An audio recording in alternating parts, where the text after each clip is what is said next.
नमस्कार दर्शक बंधु, आज आसुन देखा दुईटी बड़ खबर। सुभद्रा योजनार योग्य हिताधिकारी अकाउंट को 1 टंका जाइछि एवं एसएच महिला मानक पई बड़ घोषणा कले उपमुख्यमंत्री प्रभाती परिडा।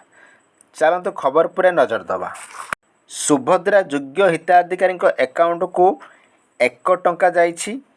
प्रथम किस्तिर द्वितीय पर्याय पाई खाता को परीक्षामूलक भाव टंकाटे आसी।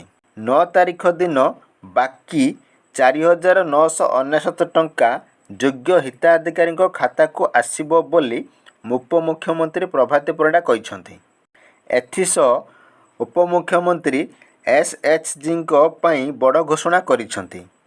से कहिसंती 9 रे एसएचजी महिला ऋण छाड़ हेबो। 200 कोटी ऊर्ध्व टंका छाड़ करा जिवो। आसंता 9 तारिखर योग्य हिताधिकारी को सुभद्रा टंका दियाजिवो। उपमुख्यमंत्री कहिसंती 1 कोटी महिला आवेदन पूर्ण होई पारे। 32 लाख एमपीसीएल क्लियरेंस संपूर्ण होइथिबा प्रभाती परिडा कहिसंती।